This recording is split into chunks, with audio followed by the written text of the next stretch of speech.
Okay, Andrew, I saw Oppenheimer. You want to hear my 7.5 minute review? Sure, why not? And maybe I can pretend that I saw it and act like I know what I'm talking about. Right. No, I Just mean, like we did with the Barbie review, where we yeah, that, didn't actually see Barbie, but we did a review of it anyway. yeah, but there was like a YouTube comment that, really liked our, They liked our bu- fake review. I think yeah, it's a yeah, yeah, good thing to exactly. do fake reviews and I mean, pretend. So reviews, I haven't seen it, but I'm going to yeah, pretend I saw it. yeah, reviews are always fake, by the way.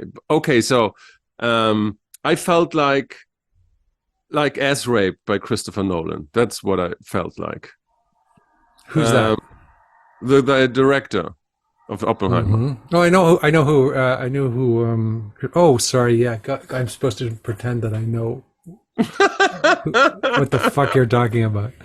Okay, let's forget that idea. Go ahead and explain to me what that because means. no, because I love him and I love his movies Uh-huh. generally, but the movie shouldn't work.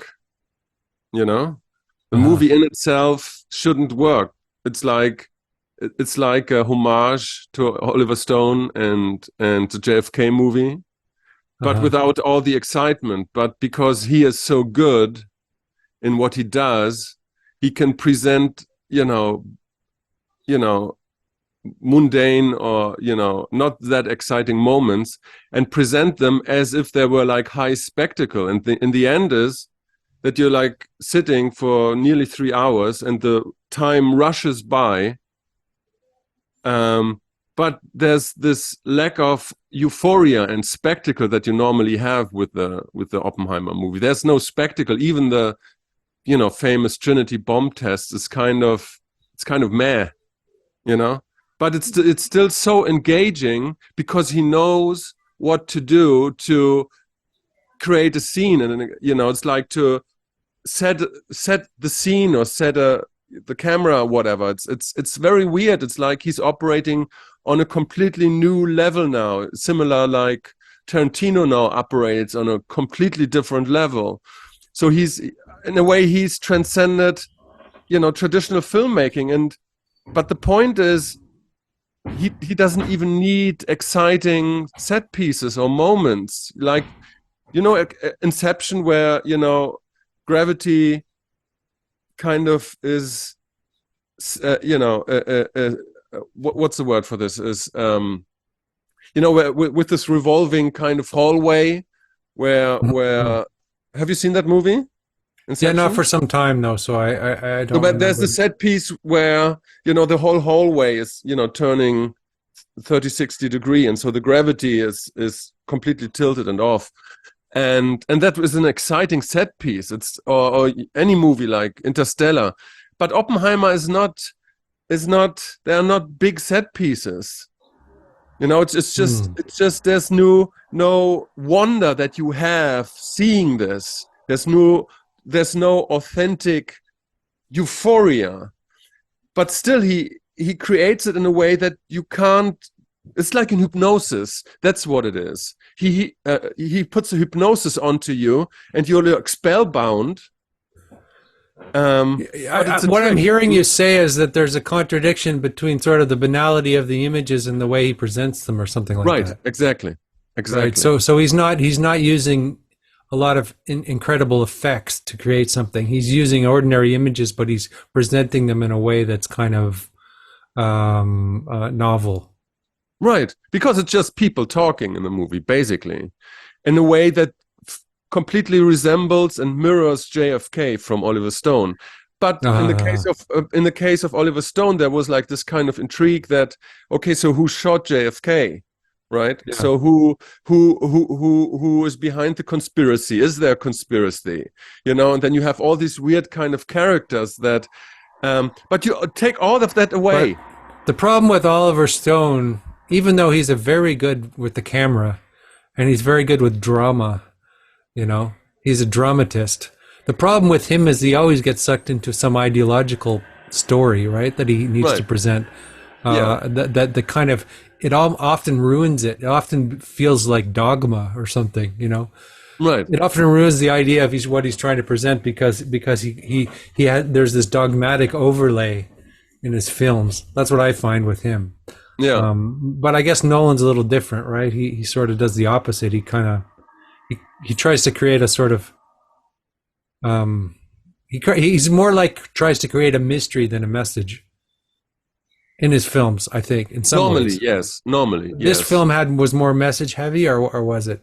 No, it's like, okay, so there's a conversation between like a banal conversation between Oppenheimer and Einstein, followed Yeah. by an even more banal conversation between him and Heisenberg, or like what's his name, Niels Bohr. And it's utterly exciting, but you wonder why is that? Because it's utterly boring. Because he knows what clicks with the human brain. You know, so it's super weird because it's like it's very enticing because it's like he he does something and it's like in hypnosis. He presents something as if it's exciting, but it's not. And then you're like glued to the screen, although it's really banal. Is that because he just puts the camera off a little bit of offness, asymmetry, or something like that? Is that what it is? Is it a kind of asymmetry? No, you mean like Not even that. this Danish angles, you know, when you have like tilted for 45 degrees, you mean No, that? not exactly. I mean, if the scene is a little bit off, then it has a dreamlike quality, right? You know, just like Yeah. I had a dream last night, and some of the people I knew were in the dream, but it wasn't Yeah. clear if they were the people I knew or somebody else or me, and the woman was somebody I knew or somebody else, or so I think the interesting thing is, if you had Einstein, he's an iconic figure, Yeah. and then if you portrayed him sort of in his banality, that would create a sort of dreamlike quality, Yeah. or or if you made him too familiar, or just ways of sort of making reality the real but not real, or true but off. Yeah. I Because think that's a cinema good. is about Yeah. illusion. It's not about cinema verite. Werner Herzog is always complaining about cinema verite that tries to capture the truth, because that's just, he says, it's like memorizing the pages of a phone book. It's just when you try to capture the truth in its literal sense, then you end up creating a banal reporting, which is actually transparent to the viewer that it's not interesting. Yeah. So I think you always have to mythologize something in a way, but the interesting question is how you mythologize something. Do you overly mythologize something, and which makes it fake, or do you you have a very subtle mythological theme that there's levels of subtlety and different techniques and ways of telling a story. Right. I would guess. I mean, you're onto something there because I mean the movie is based on the book American Prometheus, and so he draws on that myth. And there is like this dreamlike quality, which I guess Nolan learned with Inception, to frame reality as a dream, because it's like there's no imagery of war. There are no gruesome pictures. There's just literally just people talking in laboratories, basically. And or like Senate hearings or what. But there's even no real characterization of the man Oppenheimer and how he transitioned from an enthusiastic scientist to becoming a guy who was like Destroyer of worlds. yeah, it's like so and it has like this dreamlike quality. And why are dreams so exciting? And so when you have them, what are you exploring there? Why is the imagery so exciting in dreams? You never think, oh no, that's a boring dream, I get out of this. Even the most mundane, profane, banal dreams have that spark in you that, oh no, I'm in this, I have to do this. I don't know why you get what I'm saying? Well, the dream is trying to tell you something, and the dream is speaking, prior to your conscious mind, prior to the conscious mind that has tried to organize that information into some, coherent story that you can understand. So you're getting you're getting the subtext of your life kind of in a dream, right? Yeah, well, that's a dream theory. I don't know what it is. That's what I think. I think it's like when you have a dream and you dream of somebody else, it's actually part of your own psyche, and so that other person is. I'm thinking of the dream I had last night. Is you and not you, um, I think well, yeah, it is the theory of dream. It was kind of Jung's theory of dream that the dream is actually transmitting reality directly. See, Freud thought that dreams were repressed reality, right? That you're repressing your, all of these taboos, that you want to fuck your mother, or, or Yeah, you want to, kill your father. But Jung said, no, they're not repressed. They're actual real instances of psychic. They're direct psychic instances. right. It's reality speaking directly to you, and when reality speaks directly to you, it's always strange. You don't know what it is. You only know what it is when you've taken a step back and abstracted something for reality, and you have a narrative that you can put frame on reality, right? And say that's a tree, and that's a dog, and that's a bird. But when you experience those things, without filters, it's kind of an acid trip, or it's so incredibly bizarre and unlikely and seemingly seemingly coherent but random at the same time. And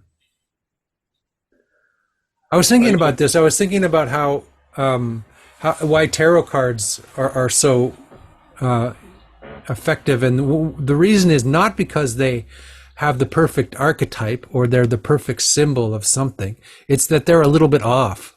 They're a little bit weird. They're a little bit bizarre.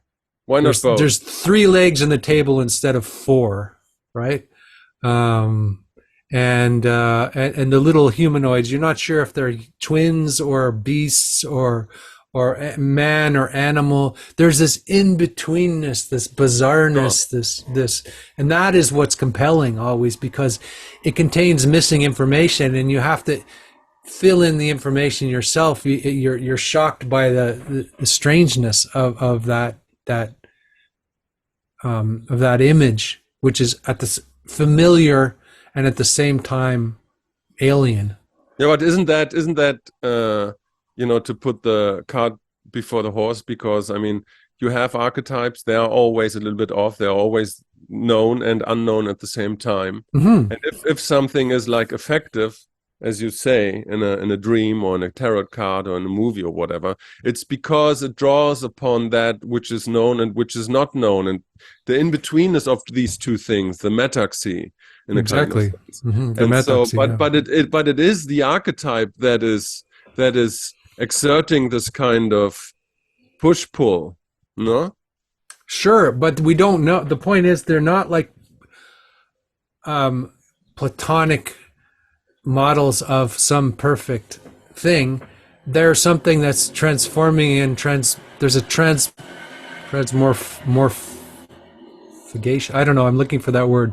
Transmorph, like something like morphic fields, or there's a quality of constant transformation that's going on. So you can't pin the archetype down in any way. No, as exactly. being this or that, and that's Exactly. That's what makes it an archetype and not a platonic ideal. Right.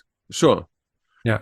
But at the same time, there's this weird thing that it's a dream is also just access, access information, access energy, a release.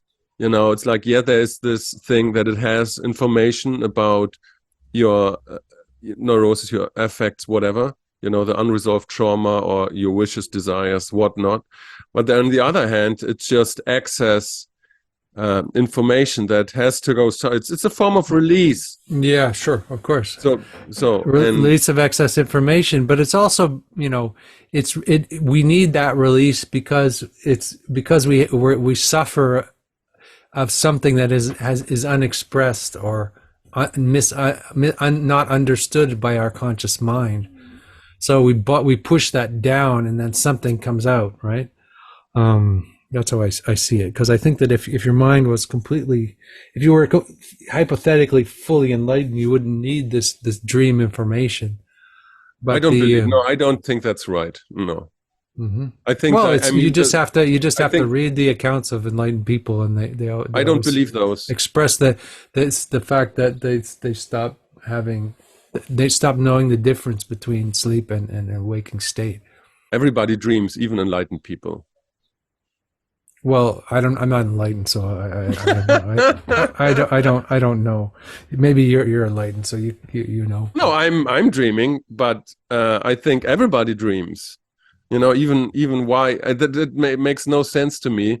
That I mean, we could argue now about what is enlightenment, you know, and to be in a sublime, non-dual state all the time. Sure, maybe you're not dreaming, but no enlightened person ever claimed to be constantly in a state of non-dual bliss. You know, Non-dual that bliss, no, but non-dual. Like that they don't know the difference between sleeping and dreaming. You know, in fact, that's if you read about the Zen, that is the character when you go beyond when you don't know the difference between dreaming and waking, then there's some sort of a I quantum think that's leap a of fairy. Quite, leap of consciousness. I think that's a fairy tale. That doesn't happen. Well, I mean, I've met people. I mean, you can think what you want, and we can both think what we want, but it's just speculation from our points of view because we Right. don't have that experience. You know? Yeah. But the point I'm trying to make is that, we're living our day in a kind of, how do you say that? In a way that you kind of receive the information, kind of to integrate them. You're constantly confronted with the world, even if that world is your internal world, and so you're always kind of bring order to the chaos. And to Yeah, the I mean, dreams are complexity. just like And like your physical body has to shit out, piss and shit, and then so your brain has to yeah, get no, rid it's of like the no, excess that's not. Yes, information. that's not what I'm. Yeah, I mean, you are in that the receptive, yang state, and then in the dream, the opposite happens. It's like it gets out. There's a different way of releasing that excess energy and excess information and psychodrama and whatnot. But Hmm. I think it's a necessary dichotomy between waking and sleeping and everything. You can't have one without the other. And so that would be my argument, that even an enlightened person, whoever that is, has to fall under this dichotomy of, okay, now I'm engaging in the world and now I'm in the deep state meditation. But even then, it's like one has to sleep and has to let go at some point. And Oh yeah, and the I don't. physical body sort of needs sleep, doesn't it? Or it would appear, yeah. Hmm. Yeah, I don't know. But I always think that all these different theories, that they can be true at the same time. I don't think that they're like uh, necessarily conflicting with each other. I think they're following a deeper mechanism. Hmm. Hmm. Yeah, and then there's theories, and then there's actual experiences. And we have all these theories. It's very difficult to put ourselves in a state where we don't really know what anything is, Yeah. which is closer to the truth usually. Did you ever experience like what is it called, lucid dreaming? Yeah, I think so. Right. And how was that? Mhm. Well, yeah, when I was living in a monastery, I sort of, because I was meditating all the time, like 10 hours a day, Yeah. for days and days and days and days, and it kind of like the dream. I kind of would enter the dream state and sort of move around in there. That's the only way I can describe it. And then I'd wake up and I could, the difference between the dream state and the waking states kind of starts to blur. Right. And then dreams, in the waking state seems to give you messages, and you seem to respond to them much quicker. And that's what happens in the dream state as well. You have these sort of, you could say, messages arise, and you respond to them very quickly. Yeah. Like I remember I was like, had a dream that I was over the Grand Canyon, and I could just step into there and kind of fly or something. I don't know how to explain it. That I knew that I could just, I had to jump. I was hanging over the Grand Canyon and I just had to jump and I could do that. Right. That's one example of a sort of lucid dream that I had, I think. I trained it for a while. And so, to get into the state where you're not only aware that you're dreaming, but you can create, matrix style, the direction and the contents of the dream. And that's, it's like surfing on a very complicated wave, because it's like just, you fall off and then you like go back into, the automatic dream states. And yeah, in our tradition, dream yogi, you're supposed to look for symbols in your dream, and there's you have to make you have to have some kind of point of reference. You create these points of reference that wake you up in the dream. Oh, right. Like a symbol or a mantra or an image, or to kind of wake you up with the dream. So if you see that, you sort of know you're dreaming. So you practice different things when you go to sleep. You practice to keep your consciousness there at the moment between sleeping and when you lose consciousness, this moment between waking and sleeping, which is a very interesting moment. Yeah, I think that's the way you learn it. No, I think you have like one way to learn it. You have two papers, and one is written, "I'm not dreaming," and then the other one, no, like I'm awake and I'm dreaming. So, and then you look at it like every hour, every half hour in your waking state. And you do that so often that you start to repeat that in the dream. And then you ask yourself, oh, I'm awake or I'm dreaming. It's the same thing, not a mandala, but, you create a symbol by which you wake up, basically. Exactly. Yeah. And that, I get that. That's sort of also, like, I can see that would be a good technique in cinema, because in cinema you're put in a sort of trance, as you say, and then it's like you notice some weird thing, like the little rabbit in the Matrix movie. Yeah. It's some little strange thing that kind of wakes your mind up. Yeah. So noticing things, noticing something that is not supposed to be there, or is really supposed to be there, or just to shift your perspective a little bit. Yeah.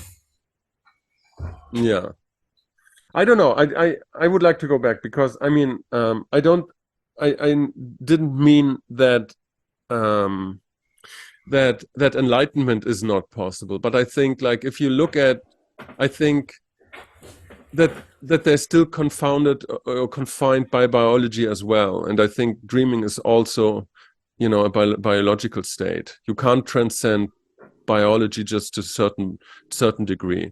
And I know that the theory is, and that you can enter these deep states beyond dreaming, right, in meditation or in sleep. So, but I'm not sure if these are continuous states, like over a period of 5 years or 20 years, that you can live without dreaming. That's what I'm calling into question. I know. Well, I'm just telling you again, not from experience, just from what I've read. I remember the Zen teacher. One guy came up to him and said, "I'm enlightened, right?" And I'm enlightened. The Zen teacher says, "Well, are you awake during the dream state?" And the guy said, "No, I fall asleep." So he wasn't enlightened yet, because he wasn't awake during the dream state. Right. So theoretically, being enlightened would be you have awareness through whatever happens. Biological, which includes the biology. It's not separate from biology. Yeah, but we were just talking about lucid dreaming. You can learn that and be technically not enlightened. Yeah, but that's different than having awareness, constant awareness through whatever happens in every state.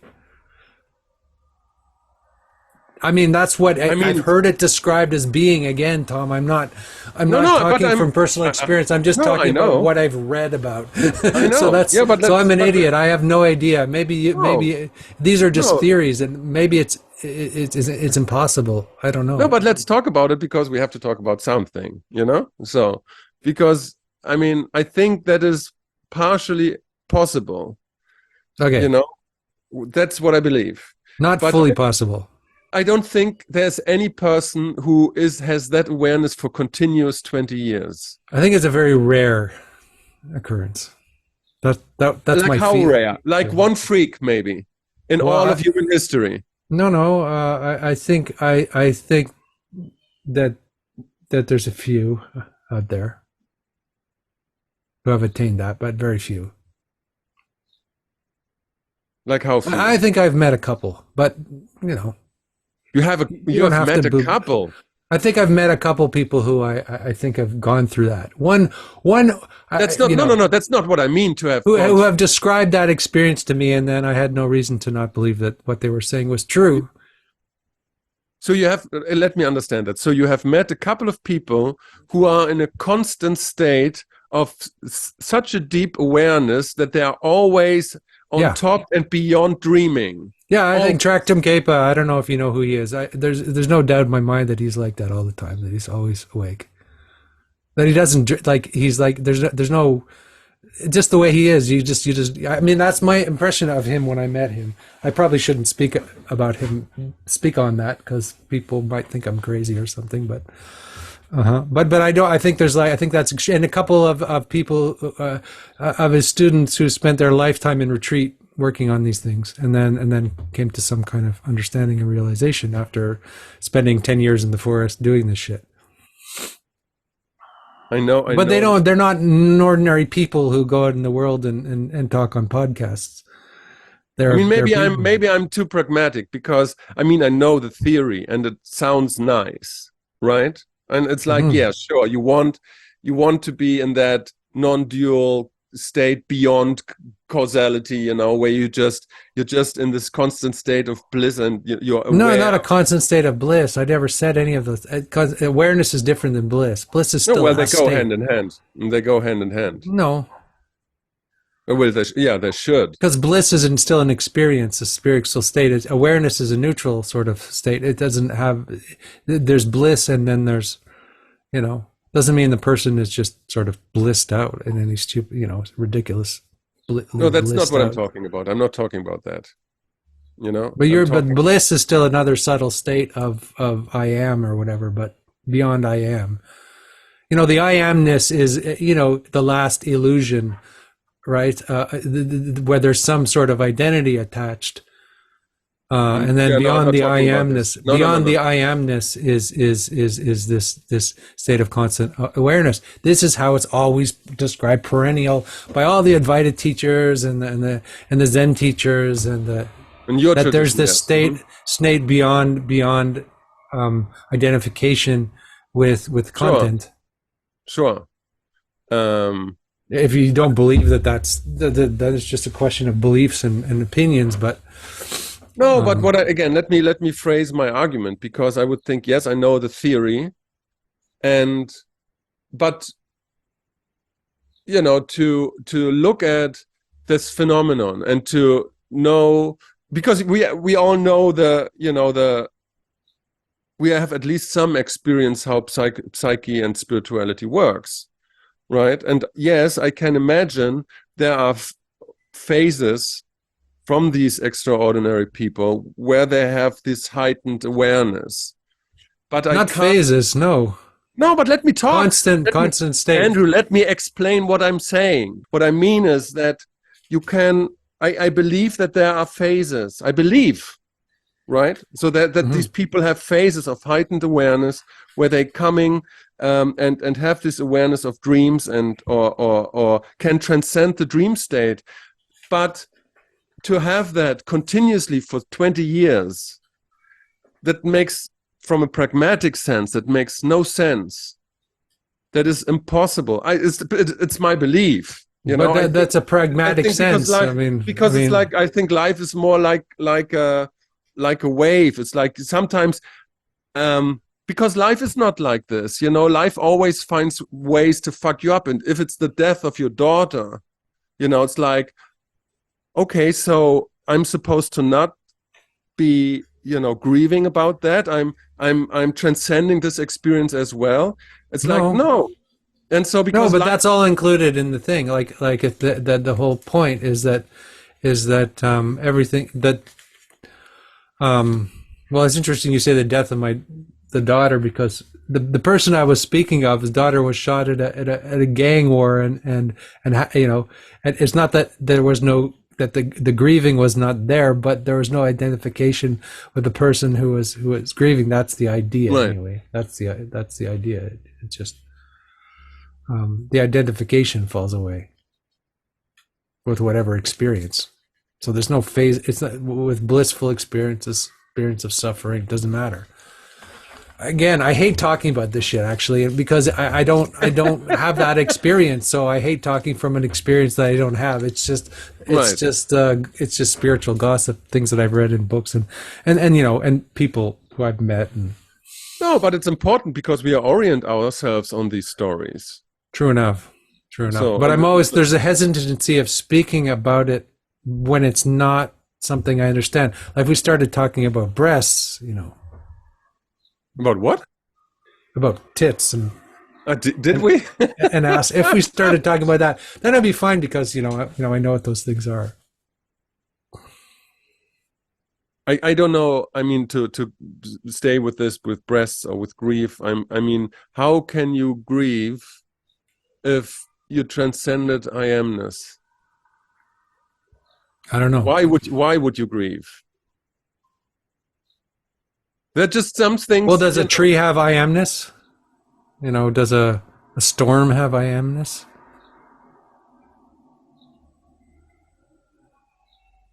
Does even like I guess the human ego has I amness, but that's fundamentally a limitation, according to this school of thinking and tradition. Right. That any identification with I amness, like there's the big I amness, like when God saw the burning bush, or when Moses saw the burning bush, and God said, "I am that I am," and David Smith says this is the ultimate egohood. Right.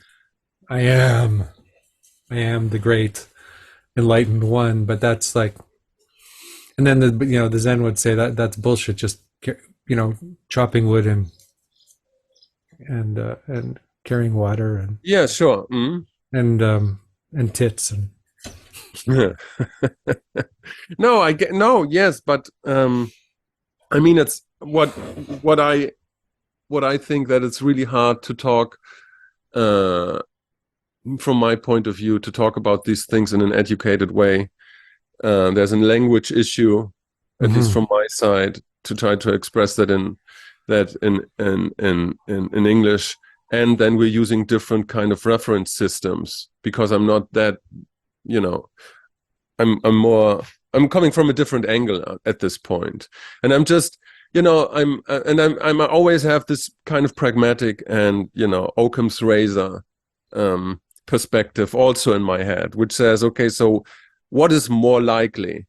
Is it more likely that there is a psychopath, pretending to be in a constant state of non-attachment and that he's never dreaming, never, or that he's really that? So it's like, and so the argumentation that you have, like, the first is more likely for sure. So it's like, I'm always conflicted about these two things because I don't want to deny or negate the experience itself, but I also am kind of familiar with the human nature, right? And I know, so it's like the majority of people that I met that kind of pretended to be or claimed to be gurus, they were just psychopaths, and so I'm very hesitant to, sure. I mean, it's a great story. And I think, again, from my point of view, could be extended phases where you are in this kind of state. But life always is at odds with it and tries to push you out. And that's the game. Well, I agree totally that in most cases, that it probably would be what you're speaking about. Which is why it's awkward to talk about because what you're saying would probably be what most people would think. Right. So, But I can also say what's that most likely? Of course, that's what's most likely. I was just reading a book about the Jewish Messiah, Sabati Tzvi, who was, and the book sort of describes him as being, bipolar, right? He'd go into these ecstasies, and then people would follow him around, and he was the next Jewish Messiah, and right, the whole countries would follow this guy around, and people would, and then he would go into depression and act very normal, and then do these wild things, and you're reading the book thinking, what about this guy is real, and what about this is psychopathy? And I guess I don't know. yeah, Um, because maybe some of it was real, maybe it was mixed, maybe he was deluded, maybe, but he started a world religion. Actually, there's still Sabbateans in the world who follow this right, Jewish Messiah, who is mostly considered to be like because he converted to Islam. He's considered to be a heretic in the Jewish tradition, but also because he was always breaking the laws of the Torah and having sex and doing these wild things, which in the East he would be sort of a crazy wisdom person, and he might be revered, and they would understood that he's not. But in the West, where we're so scientific and we have such, we're so rational in our thinking, and we don't know how to deal or accept or somebody like that. right, So if there was somebody like that around, they'd have to hide. They'd have to be very hidden. In fact, they'd have to act the opposite way. In order to be as hidden as possible. yeah, Because the world would just kind of come down on them, wouldn't it? yeah, Wouldn't it? Nobody. They I mean, considered insane. I'm kind of my concession would be that what I can imagine is that there are freak accidents in evolution, Mm-hmm. because evolution works like this, right? So they're like kind of fish. They were like kind of freaks coming out of the water and developing through freak accidents and long periods of time the things that made us in the end. And so I can imagine that there are like very like specific freak accidents that brought certain people into that state that we're talking about, maybe even constantly. Let's say that. Mm-hmm. But I mean, and then we know these people because then they're getting famous. But I think the percentage compared to the literally billions of people who tried that, it's like 0.0000001% who are these kind of black swans of Very rare. Yeah. but it's like those people, they didn't do anything, because that's also how evolution works. It's like, oh no, we create like this whole spectrum of people with these kinds of characteristics, and we put him into this kind of non-dual state. I mean, like, maybe, but this is not something that you could aspire to. Yeah.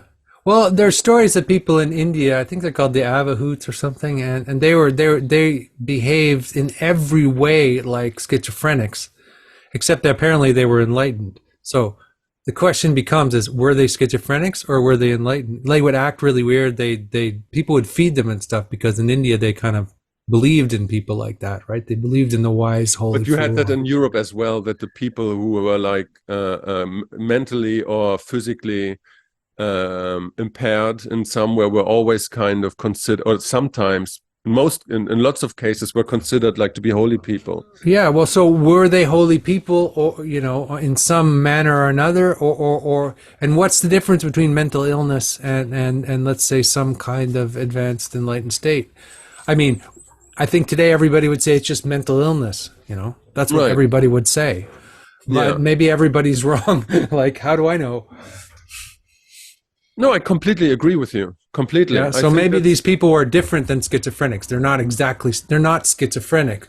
They just act weird, and they're these blissed out blissed out on the Godhead people who are kind of unusual and different and have different ways of being and different things, but they're not schizophrenic. Is that possible? Sure. No, I mean, you read the book I wrote, about this woman that, was she a shaman, a female, or was she bipolar? It's like, you don't know. It's very You hard to don't know. tell, You don't know. because like there's some access to some form of reality that transcends everything or transcended everything that I knew, right? Yeah. And that was her power. Sure, she had a clinical kind of diagnosis from the worldly point, but then there's the experiential kind of thing that, oh no, that's a wanderer between the worlds. She was like able to dig deep into the underbelly of existence, and I don't know, who knows Yeah. these things. Yeah. Yeah.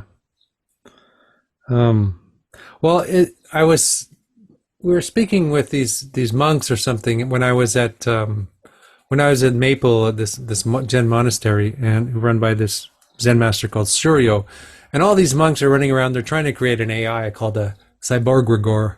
They're trying to create an AI that's wise and compassionate that will help people get enlightened. And then there was a discussion going on. It's like, oh, do we really want everybody to be enlightened, or is it always going to be just a few people? Very, very few people who are, it's the most rarest crowd of people, and that's the way sort of nature works, and that's the way it should be. Maybe not everybody should get enlightened or should have these intense non-dual experiences, and should, most of us should just live ordinary lives, right? But there's a few people who sort of lead the world in that way. So anyway, that's an interesting conversation, because these guys were trying to, like, how do we make more people enlightened, because that will save the planet and but maybe I hate that. Maybe that's not quite right.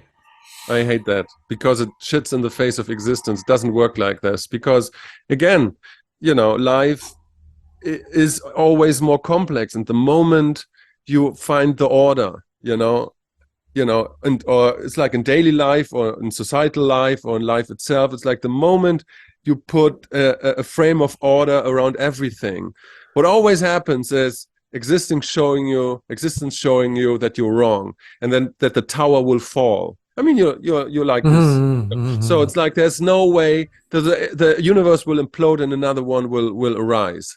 And there's just like a world with enlightened ones that would be like equally shitty than a world of what's the word, the people that don't die, the immortals. It's like, yeah. you don't want that. Why? I don't understand. Why is that? It's like, it's so counter. It's so counter that everything about existence, what I know, that's like, doesn't work like this. Yeah, and the mythology is that the human realm is the best place to be, because you can go up or down, right?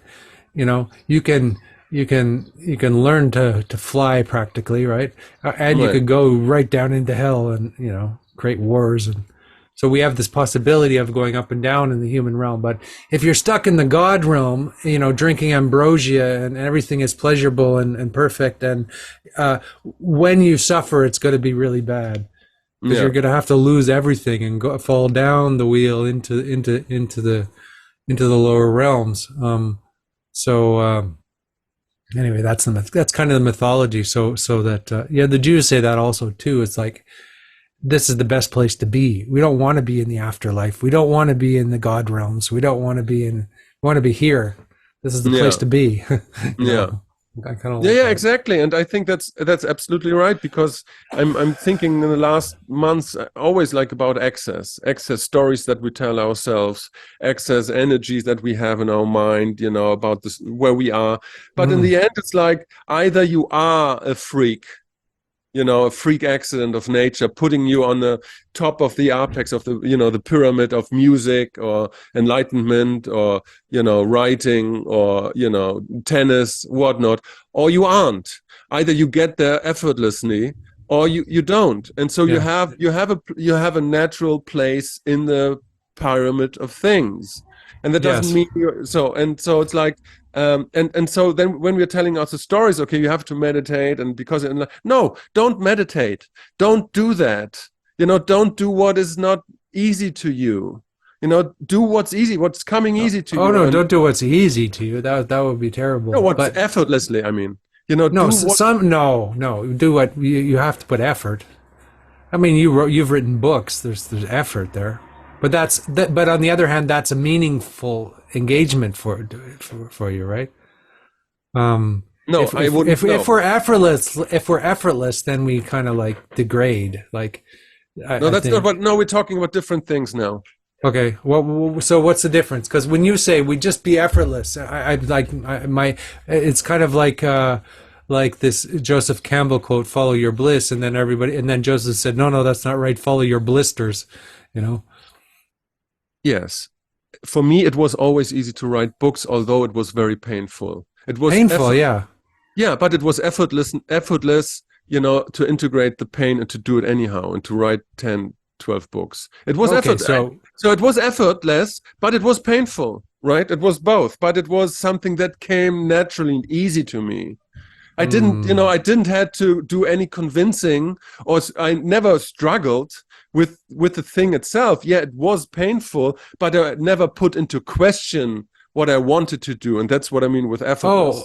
Oh, okay. Well, that's not effortless. It's more like the original idea is effortless. Like you know what it is, Right. or you can do it, and then you go into a room for 5 days and write the novel, and that's a struggle with that's like wrestling with the angel, right?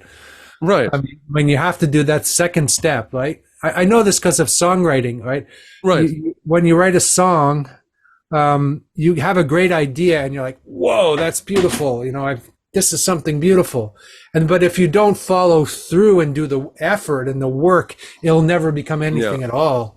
So you have to, there's a way in which there's effortless, effortlessly, movie. That's your primary archetype, as Bard would call it, like the one that works, and then but you also then have to put in the effort. Yeah. Is Yeah. all I'm Sure. saying. Yeah. No. So Sure. I don't think we're in disagreement here. No. I'm just using the word differently for me because effortlessness means an easy commitment to an idea. It's like I'm not putting it into question, but of course the execution can be painful, right? It should be, in order to grow. But so, and my argument would be, so everybody knows which kinds of ideas and endeavors or challenges come kind of, and so it's like, so if you're struggling with meditation in itself, you don't do it.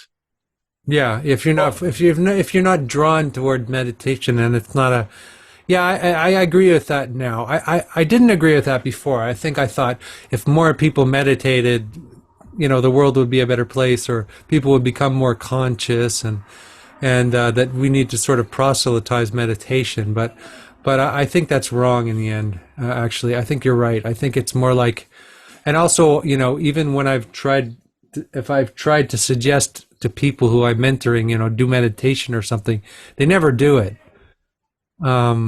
Because I'm pushing some idea on them, and that's the wrong way to approach it. You have to be like I was in my 20s, and I when I came to Zen meditation, I was like, this is the most beautiful thing I've ever seen, and I've got to do this. And so then I just fell right into it. And as you say, this was like the natural thing for me to do at that moment in my life. And those are the things that we should do. I totally agree. I think that's very profound and important, actually. Yeah. And so and then when you look at, the pyramid of things where you are, right? Either, I mean, imagine you're drawn to meditation, right? And then you put in an effort, and then you very, very fast and very rapidly see how much talent, how good you are. Right. And so I think, because for most things there's like tiny wiggle room, it's like you can incrementally get better, or worse, whatever happens. But then there are like freak accidents, where you start with a technique and you're, basically instantly propelled forward to, 5, 6, 7 degrees above where you formerly were. Because you just have such a talent, you have such a thing going for it. But it's like either it happens or it doesn't. And so it's like... But how does that intensify is my question. How do you intensify that process? That's the point. You can't. You can. It's like either it happens or it doesn't. I That's think my the point. process can be intensified with a teacher, with proper teaching. I don't think you believe can. that. I think you can be pushed because you don't have a teacher. I think you can be pushed forward through different methods. That has You can be nothing. pushed forward. No, but that has nothing to do. You can speed up the process. That's what tantra means. It's the speeding up of the process. It's in the intensification and speeding up of a process. So you could be stuck in one place and sort of not move for a very, very long time, trying to do things based on your own self will, and really get that far. I don't believe that. I believe that either you have a talent to go somewhere and you will go anyhow, or you will never go, with a teacher or without it. A good teacher can bring you to the next level, maybe, or maybe to the next 2 levels. But I'm talking about real talent, and the talent will bring you somewhere. But what kind of pianist player ever got anywhere without a teacher? It's true in pop music, No, the guy from the movie Shine, what's his name? One of the most famous one who was self-taught, played by Jeffrey Rush. The guy, what's his name? But he still had teachers. He still had, even if let's say, if you're a folk musician, you imitate the masters for a while, and they're your teachers, and then you develop your own style. You can't do it on your own. You can't do it with your own will. You can't do it with your own. This is such an illusion that you could. I'm talking about something else, Andrew. What I'm talking about is you can have the best teacher, but without any talent, you get nowhere. Oh, that's true. So right, and there has to be both. There has to be that's what I'm saying. There has to be like a fire and a flame. Like there has to be a match, and you have if the match is wet, then nothing will happen. Of course. You won't set a fire, but something has to light the match. It was always the case that Kurt Cobain would be on top of the pyramid, at least for a while, because he had the talent and the drive and the thing. It's like it was painful, but it was effortlessness for him to be on top, and then he killed himself. Yeah, and then he killed himself. Yeah. So, like every good king, that's what I mean. It's like either you inhabit.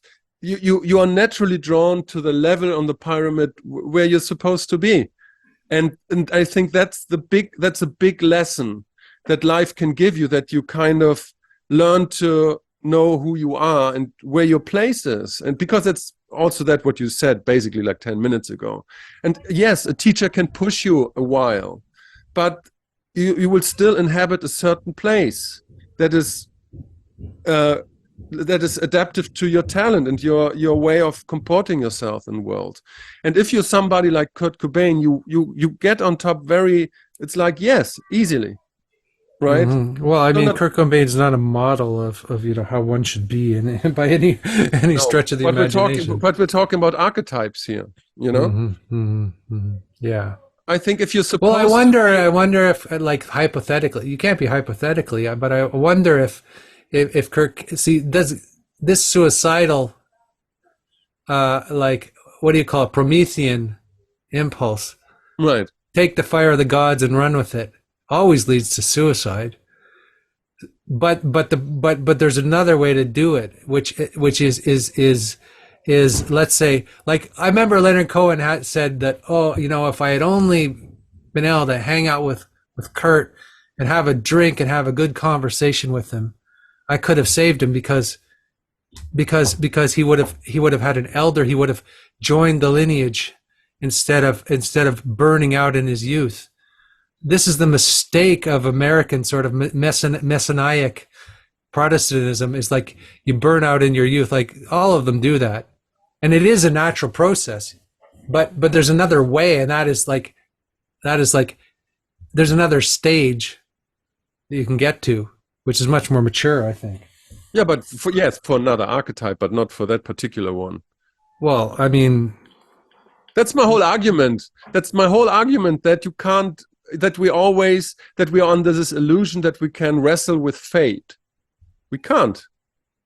That we can't, it's like maybe a little bit, but not really. We can make choices. There's no way that Kurt Cobain, there's no world in which Kurt Cobain would have sought out an elder to change his act. It's not possible, you know, that Well, it just is because as it it's happened, supposed. I mean, but you know, something else could have happened. It's like something, you know, one thing different could have happened if one different choice could have been made. You're But saying it there's no didn't. free will, basically. That's kind of your No, that's argument. not true. That's not true. I'm saying that it's a life lesson to learn who you are and where you belong, because it's like that's, you know, it's like, because we're talking about should everybody be enlightened? No, I don't think so. Yeah, You know, but not everybody. Like, should he have put a gun to his head? You know, should he have taken heroin in front of his children? You why know, should not? he have treated it? Should he have, you know, should he have been such a fucking, you know, passive aggressive, whiny bitch of a human being? I don't care about how talent he has, and you know, it's like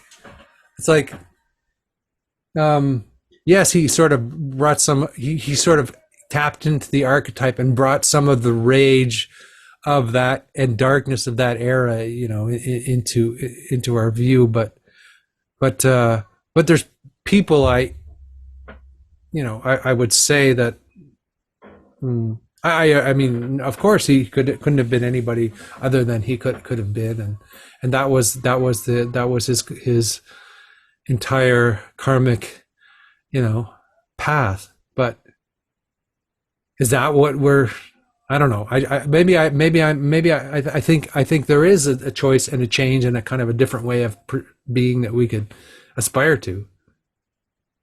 Sure, but I mean, the argument is that, you know, from the broadest, most abstract perspective, maybe it's supposed to be like this. Maybe he was supposed to be that asshole. Maybe that was good. And the It's greatest supposed to. What does supposed to mean? in the greatest scheme of the tapestry of life, you know, maybe that's Mhm. how exactly how it's supposed to be. Well, Sinead O'Connor, right? Again, another person like that, like who had this sort of like Yeah, intense what happened? sincerity. Yeah, Who knows what? I don't know. We don't know what happened to her yet, but yeah. I don't know. I'm just You're just saying. saying things are the way they are, but that's true. How can I argue with that? I'm saying that no. What I'm saying is that we are putting too much effort in things that we can't change, and too less effort in things that we actually can That's change. absolutely true. So that's all what I'm That's saying. fully agreed. Okay, here I am. This is where I'm at, and that's like be where you are. And And this is what I can do, and was what I and don't delude yourself into doing shit you can't do. On the right, other hand, you can do a lot. Like you can go pretty far. You know, you yes, can change a lot of things. You can, you know, you can stretch the absolutely, boundaries of your existence. Pretty, you can, you know, people go pretty intensely into all kinds of things that are seem to be quite impossible. right. I completely agree. So Yeah. good, we figured it out. Without tits today. Now we can go back to talking about what really matters, which is tits.